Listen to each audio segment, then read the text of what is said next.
મુકેશભાઈ અને દીપકભાઈ આપણી સાથે સ્ટુડિયોમાં છે, એમની સાથે ચર્ચાને આગળ વધારીએ.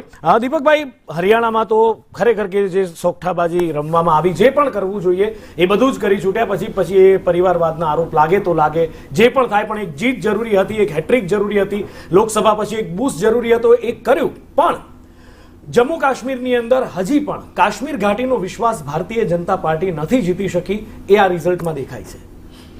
સાચી વાત છે નુપુરભાઈ, આપણે કહી શકીએ એવું, કારણ કે જે જમ્મુમાં જે છે 26માંથી 26 સીટો આવી, પણ પહેલાંની જે બાબત છે કાશ્મીરની અંદર ત્યાં પ્રોબ્લેમ્સ છે થોડો.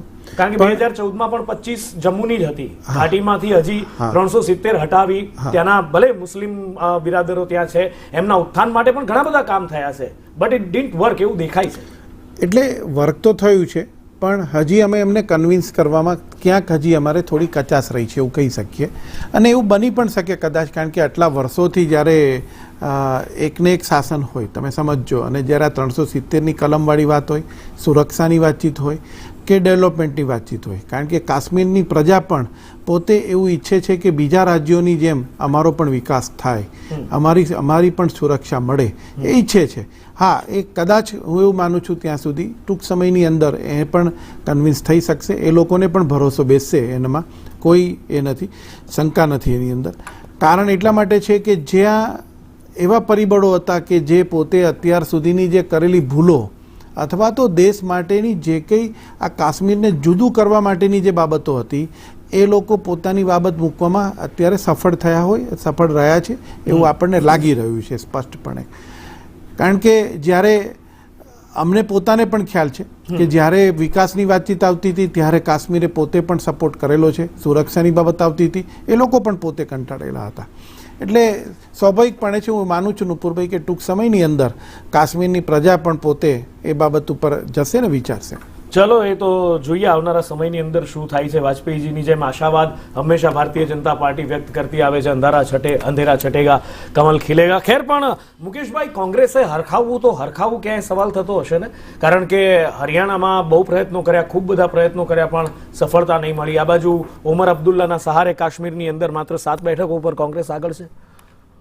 જુઓ, કોંગ્રેસે હરખાવવું અને સરકાર બનાવી એના કરતાં મહેનત કરી અને જે વોટ શેર વધ્યો, પ્રજામાં વિશ્વાસ વધ્યો, એટલે આગામી દિવસોની અંદર કોંગ્રેસ પક્ષ ખૂબ મજબૂતાઈથી આગળ વધી રહ્યો છે. પણ લોકસભાના પરિણામ પછી મુકેશભાઈ એવું નહોતું લાગતું કે થોડુંક કંઈક હવે ફરી એક નવો જોમ, એક નવો જુસ્સો, ફરી ફિનિક્સની જેમ કોંગ્રેસ બેઠી થઈ છે તો કંઈક મળશે વિધાનસભામાં, પણ એ થઈ નહીં શક્યું ને?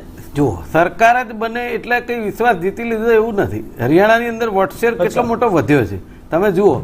અને જમ્મુ કાશ્મીરમાં પણ ભલે સહારે સરકાર તો કોંગ્રેસ પક્ષની બની, બરાબર છે, અને જે રીતે નાનાભાઈની ભૂમિકામાં, હા, મે બી, અને જે રીતે તમે જુઓ સામ દામ દંડ ભેદની નીતિ સાથે ચાલી રહેલી નરેન્દ્રભાઈ મોદીની સરકાર, કે જે લખલૂટ રૂપિયા ચૂંટણીમાં વાપરવા, કાવા દાવા, બધી એજન્સીઓનો ઉપયોગ, એની વચ્ચે જઈ મહેનત કરી કાર્યકર્તાઓમાં જોમ પૂરી અને ચૂંટણી લડવી એ કંઈ નાની માના ખેલ નથી એવું કહેવાય ગુજરાતીમાં.